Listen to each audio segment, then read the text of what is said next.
Welcome, everybody, to the Soul Path Wisdom community class. This is the astrology for March 2026. Year is flying by already. So here's your ephemeris to look back at as the month goes by, especially if you're looking at planning anything. Basically what's happening this month is we have a full moon that's early, and this is the basic schedule we're in these days, where we've got this early full moon and then a mid-month new moon. And Venus is moving into Aries.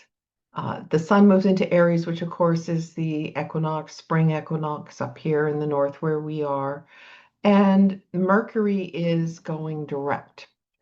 So that will be something to look forward to. I don't know if the rest of you noticed this as much as I did. It went retrograde right on my part of fortune, and it's going back over my Pisces planets. I had funny experience trying to make a video on Mercury retrograde, trying to be encouraging, tell everybody you don't have to be afraid of it. And it's not like you have to be afraid of it, but it was like a comedy of errors for me to try to make this video and get it uploaded. It was everything that you think about with things not working and mistakes, and then a problem with the app, and just a kind of ups and downs. Um, so here we have the changes of the year or the month. And I want to add here that we have, um, let me make sure I've got this right, moving in. What do I want to say about this? We have a Pisces stellium, Pisces and Aries, and this is a lunar eclipse. Um, when a full moon or a new moon is close to the lunar nodes, it is an eclipse. So sorry for not mentioning that on the slide here. But we have also Mars being, supercharged, part of the North Node expression to go for it, to surrender, to trust, to bring in high frequency Pisces energy. Mercury retrograde, which causes us to rethink and reevaluate and revise uh, wherever Pisces is in our chart, or whatever is being activated with this eclipse. And then Venus in Pisces, a relationship, our experience with resources, the way we draw things to us. And just close by, we have the Neptune-Saturn alignment, where we have, this 35, 36-year cycle that just got launched basically last week. And we're meant at the highest levels to manifest into physical reality, right? Saturn, heaven to earth, work hard, let go of what doesn't work and build what does work. And Neptune, that is about our soul selves, about higher frequency energy, about the bliss, the oneness, the compassion, the spirituality. But also on the shadow level can be confusion and delusion and lies and things that are hidden. So we have this stellium of energy being, kind of brought into deeper levels of manifestation. And so if we think about this on the positive level, on what the goal state is, we have Mars that says, go for it in a spiritual way, go for it in a way that relies on intuition and compassion, make things happen. The North Node, which is always bringing forward the higher frequency, surrender, trust, spirituality. The sun, where we shine the light and we make the choices. Mercury, how we think about things, how we process data. And Venus, the relationship. All of these energies, major, we've got 4 out of the 5 personal planets, all suggesting spiritual path, compassion, oneness, focusing and rethinking how we're doing it, maybe making some adjustments over this month with Mercury. And then to have the Neptune Saturn alignment so close says, yes, we're beginning to build this new cycle that is starting. And the fifth of the personal indicators, we call them planets loosely, is the moon. And in Virgo, connected to the South Node, we know that we can sort of stand tall here. We can stand in what we've already accomplished. We can take stock of where we are, but we are also meant to be letting go of shadow Virgo energy. So the positive of Virgo in this framework is that we are healing and fixing problems. We're being skillful, devoted, humble.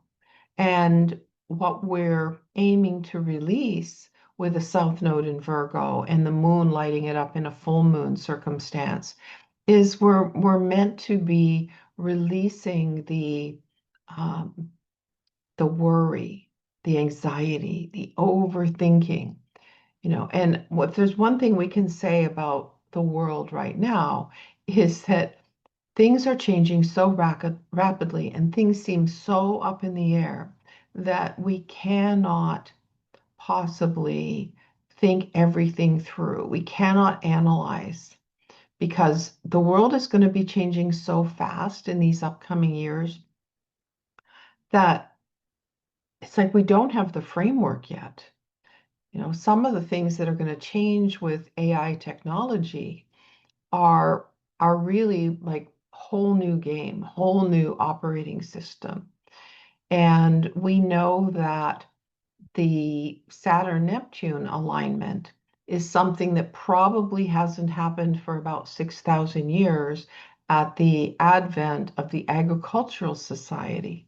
So here we are. I mean, let's be clear, Neptune and Saturn do come together and form a cycle every 35, 36 years, but they haven't formed the cycle at the 0 degrees Aries point, which is such a launch point on a world level. So 6,000 years, a launching of an agricultural society, and now we are launching this technological, energetic society that we just don't have a framework for, truly. And we can see that, the changes and the advances in AI are happening like within days or weeks. The expansion level, how it's learning and growing, of course, has many people worried about it, but the horse is already out of the barn.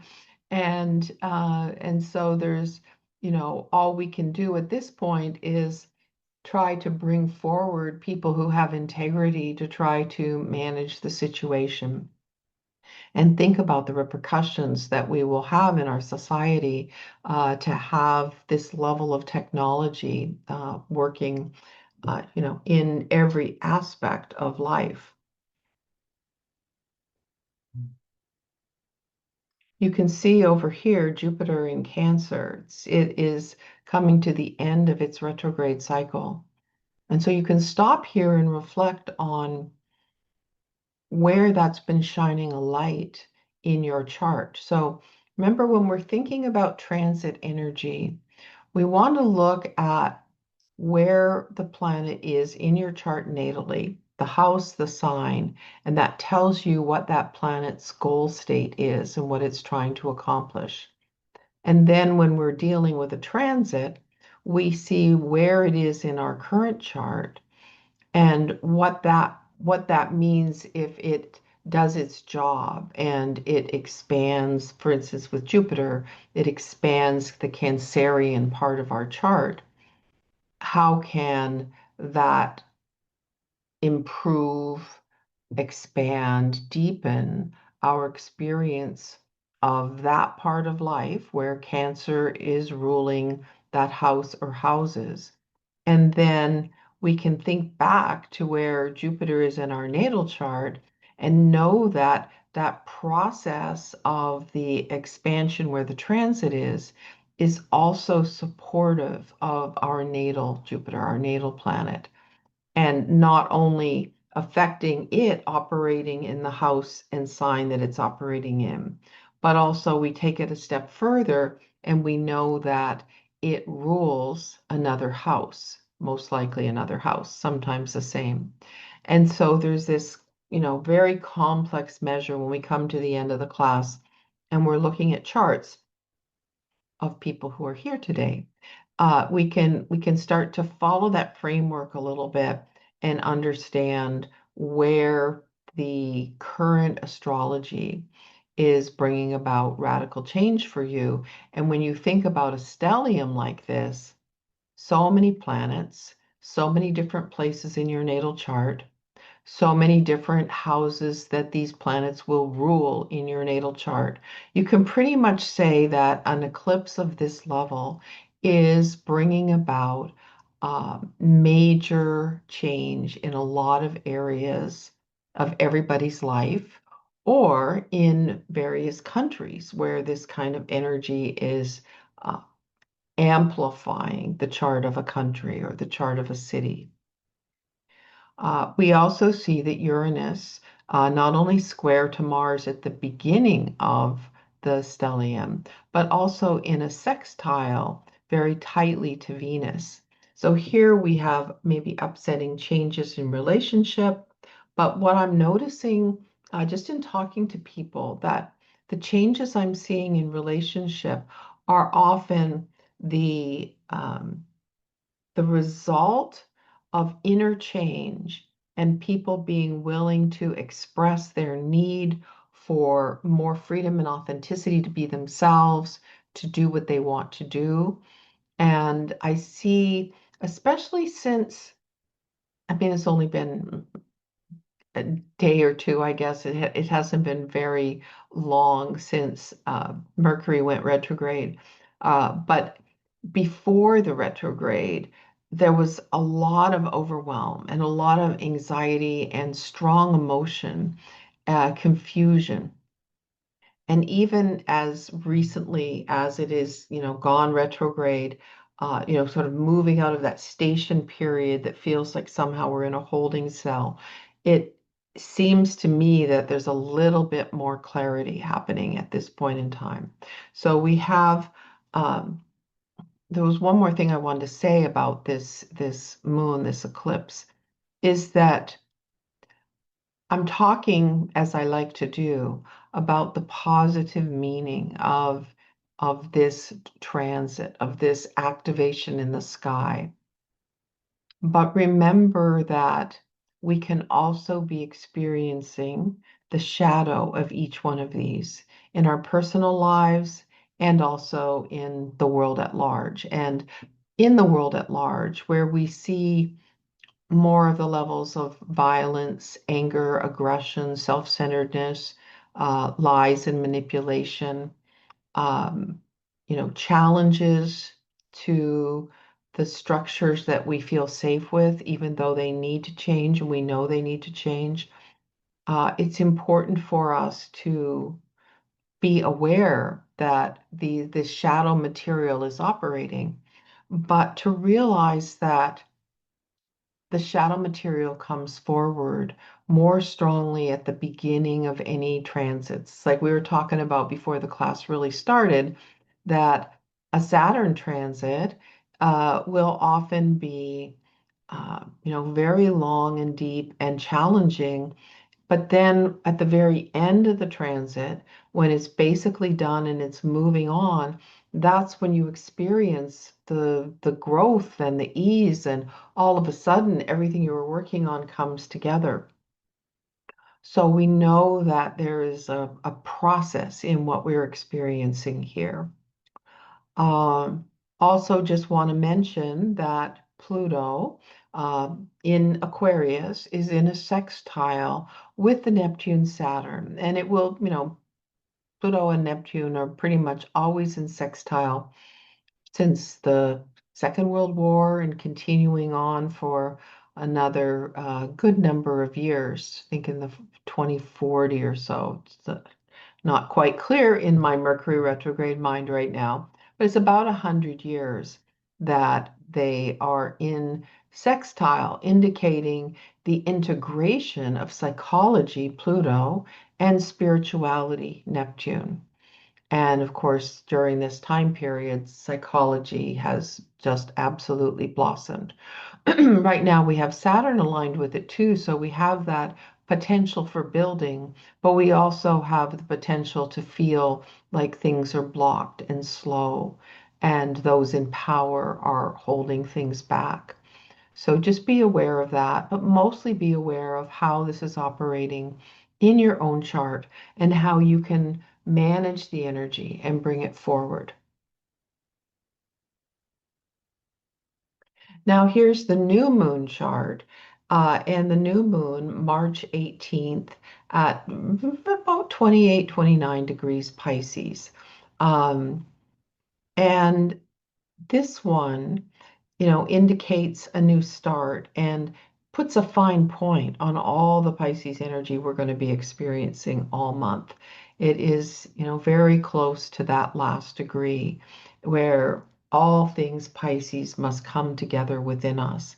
And it's a fabulous time to launch something new that relates to our spiritual path or our compassionate nature, ways in which we're maybe caretaking for people or organizations or the earth, our transcendent creativity. And of course, we'll still have the North Node there. And this is right before Mercury is going to go direct. And you can see that Mercury and the North Node are right around 8, 9 degrees at that time. So it's the 20th that Mercury goes direct, and it will put very strong energy around that message to surrender, to trust, to be in your highest spiritual state.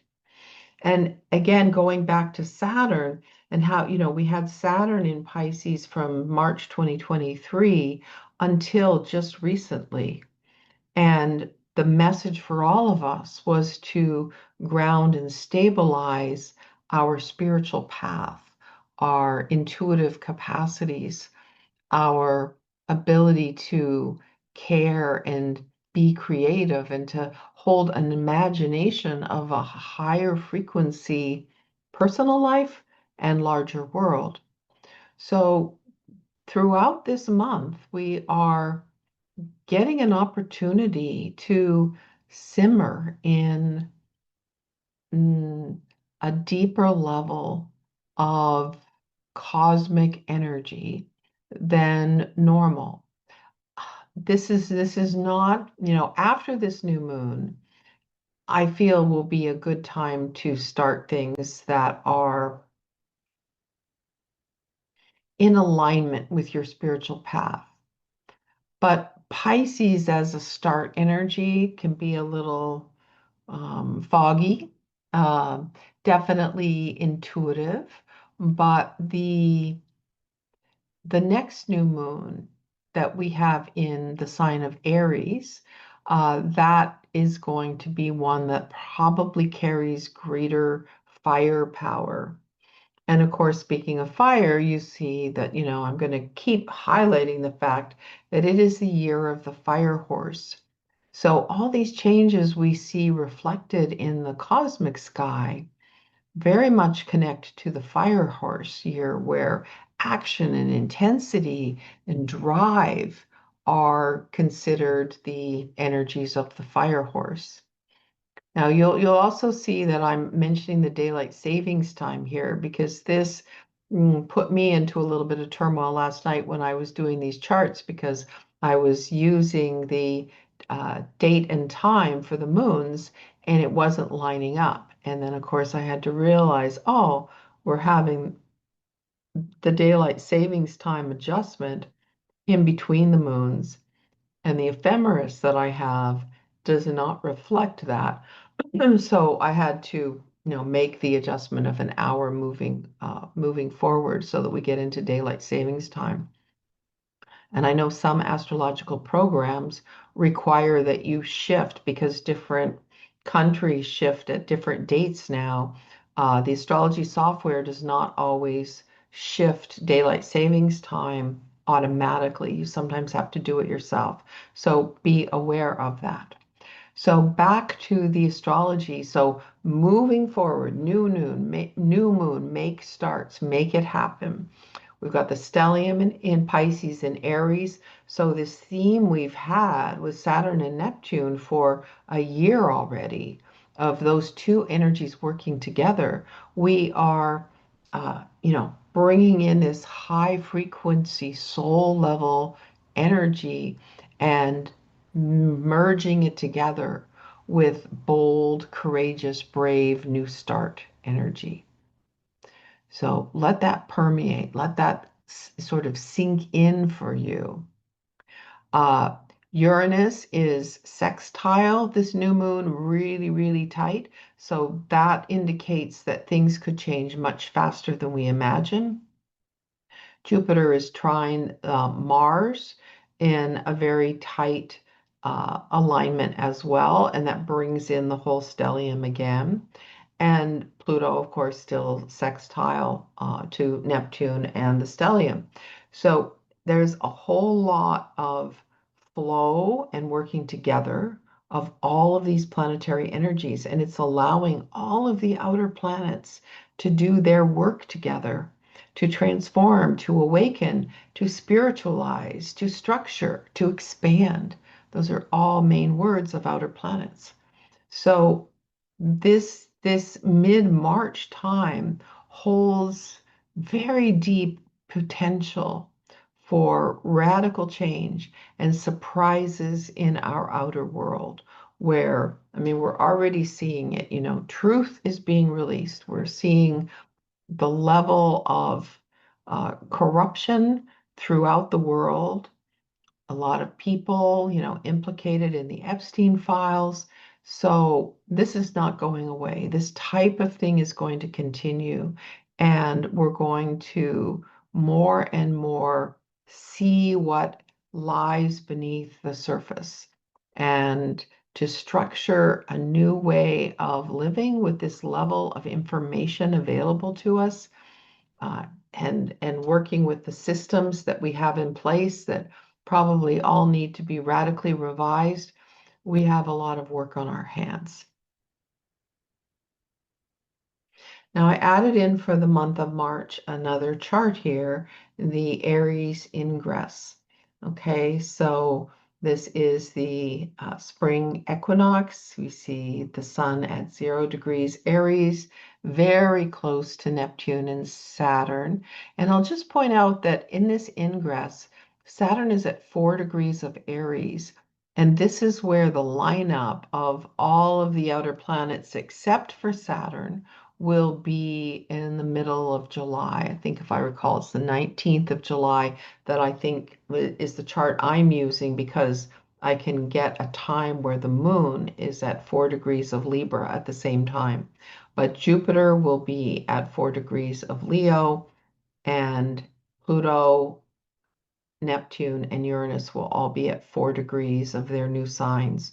So this Aries ingress gives us a whisper, a taste of the kind of change we are going to this year.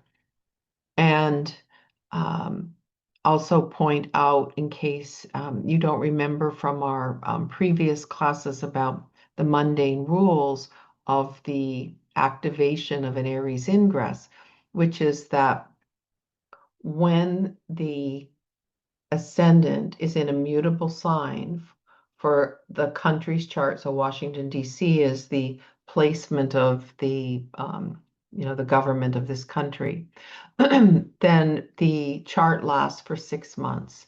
And we look at a second chart for the fall equinox, the September one, and that gives us the information for the balance of the 6 months. So this is the chart that is in place for the United States for the first 6 months starting on March 20th. And then if the ascendant is cardinal, it lasts for 3 months. You have to do a different uh, ingress chart every 3 months. If it's fixed, though, a fixed sign, then that's a chart that lasts for the whole year. One of the things that I think of with this is, the 11th house is the people. And, here we have, a lot of new Aries planetary energy in the part of the chart that represents the people themselves. So I'm not going to go into the details of the whole interpretation of a mundane chart, but uh, just for your own personal energy and thinking about the astrology new year as it relates to you. You can also run this chart around your natal chart and see what kind of pattern you're experiencing for the 6 month from the spring equinox to the fall equinox.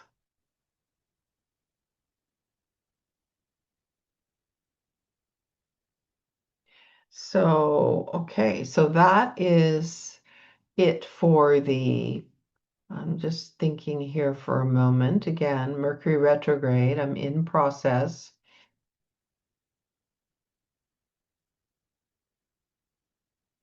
Yeah, I feel like it would be a good idea to have just a brief meditation to get you connected to these moons in your chart. Um, that's okay. So, going to have you close your eyes.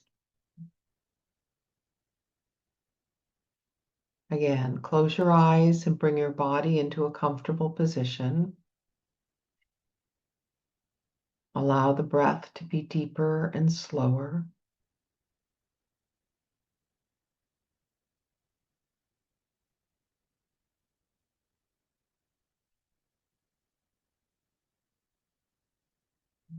And as you breathe, feel the body, noticing how the body feels in this moment without changing anything.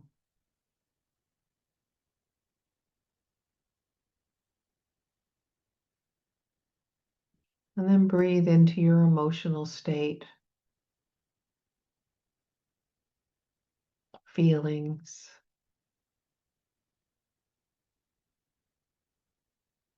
Maybe some emotion you already had today, maybe looking at the planets and thinking about where they are in your chart brings up something new.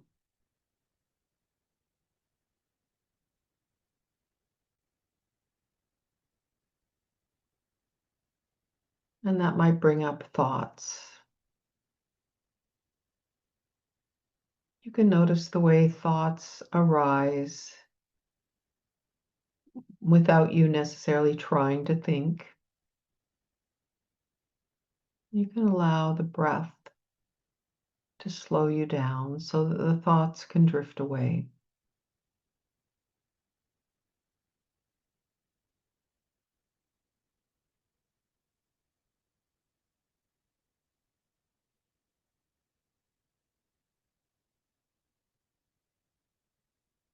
And now imagine that you are outside in nature in a beautiful, peaceful setting, that you're sitting, maybe there's water or trees or rocks. Maybe there's a little temple and a bench.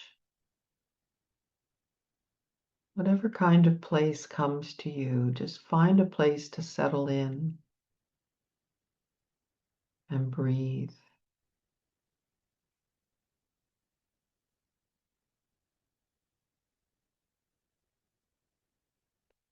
As you breathe, scan your body for stress, anxiety, overthinking energies,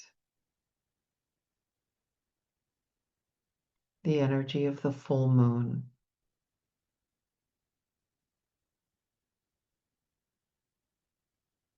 And as you breathe, imagine that these energies dissolve and melt out of your body. Maybe you feel some of it's in your head, literally, and You breathe into the head and let the head soften.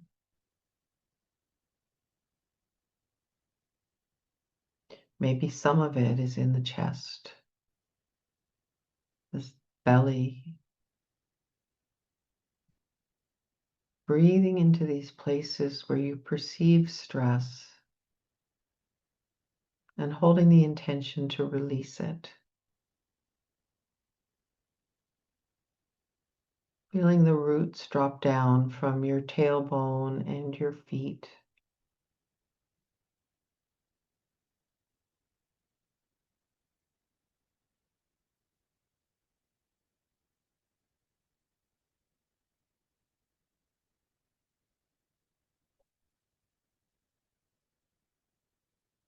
Going deeper and deeper.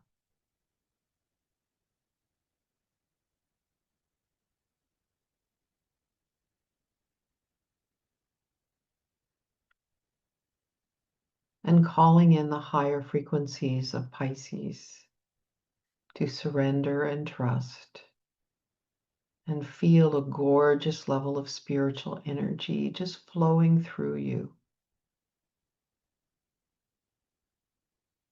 reminding you that the choices in life are being made from your high self level,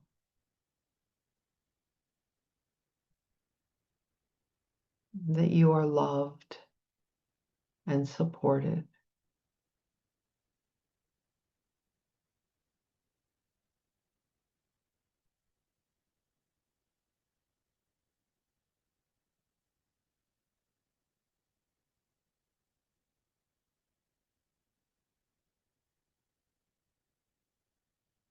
Feel into the Aries energy, the birth of something new in alignment with your soul path.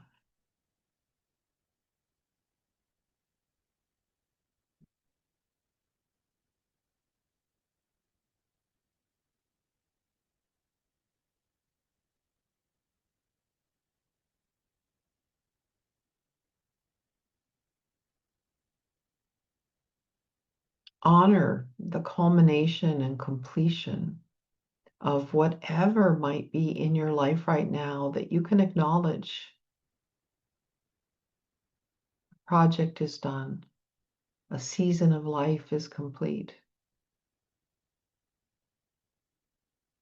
Some old ways of being are drawing to a close.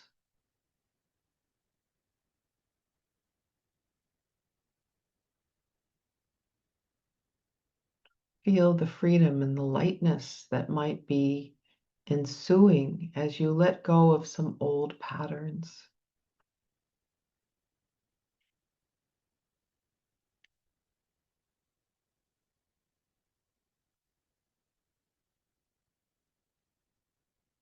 And then move your attention to the new moon in Pisces and imagine a greater stream of spiritual creative force filling you up, lighting you up to the core of your heart and soul,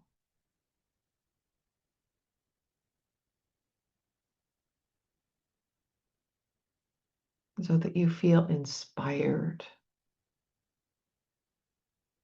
to live your life from the deepest levels of spiritual, intuitive, creative awareness that you can possibly imagine.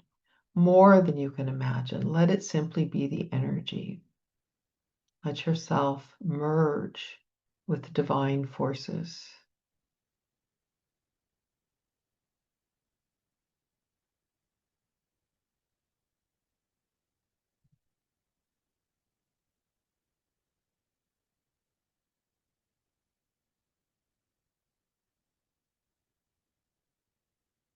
Feel yourself in the flow of cosmic abundance, endless creativity,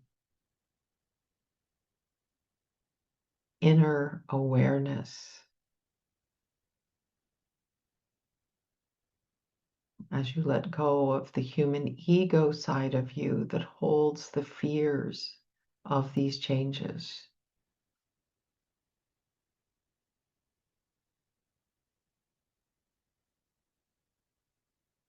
Let us for a moment feel our connection to each other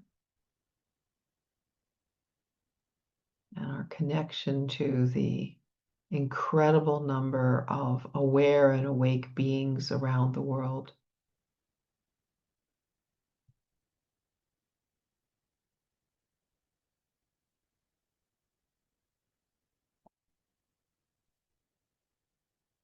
Let us shift this world and our individual lives to a higher frequency.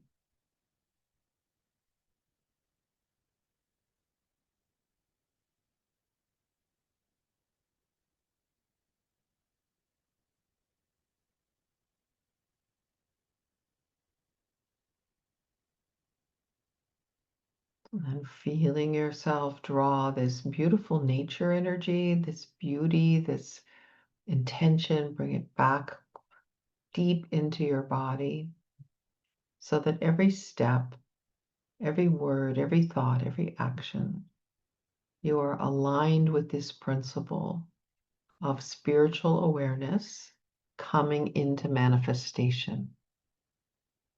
That is the meaning of the Saturn-Neptune, and that is the meaning of so many planets in Pisces and Aries this month, moving forward.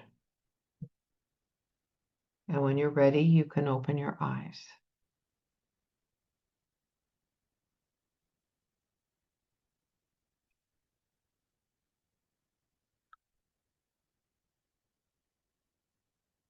And as you open your eyes, you can be aware here that I've got 3 new classes: the Intuitive Life on Sundays, starting again March 1st, Deepening Evolutionary Astrology, the Practicum class, the Mentorship class for anybody who wants to know more about the chart analysis. March 7th starts, and Intuitive Skills for Astrologers will start on April 25th. That one was changed. It was starting a couple of weeks earlier, but I realized it was overlapping with the astrology class, so I tried to make it a little bit later for people who want to do both. And there's still room in my in-person peer group and consulting skills if you're interested in that.